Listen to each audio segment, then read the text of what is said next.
অভিযুক্তকে গ্রেপ্তার ভবানীপুর থানার আরো ডিটেইল আপডেট জানাতে পারবে প্রীতি, রয়েছে আমার সঙ্গে। প্রীতি, দেখো, গতকাল এই যে নাবালিকা 14 বছরের বয়সী নাবালিকা, সেই নাবালিকা ওপিডিতে যায়, এসএসকেএম এর ওপিডিতে। সেখানে ডাক্তার দেখাতে চিকিৎসকের সঙ্গে চিকিৎসকের পরামর্শ নিতে, এবং সেখানেই তার শ্লীলতাহানি করা হয় এমনটাই অভিযোগ।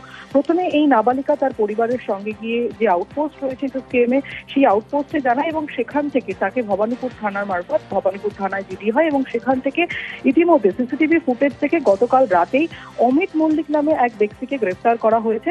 জানা যাচ্ছে এই অমিত মল্লিক তিনি একসময় এই এসএসকেএম হাসপাতালেই কাজ করতেন, এবং বেশ কিছু বছর আগে তার স্বভাবের জন্য, তার কিছু আচরণের জন্য তাকে বহিষ্কার করে দেওয়া হয় কাজ থেকে। এবং পরবর্তীতে সে ঠিক কোন জায়গায় কাজ করতেন সেই নিয়ে এখনো পর্যন্ত কনফার্মেশন না পাওয়া গেল।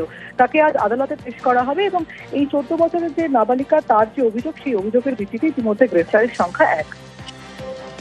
বেশ।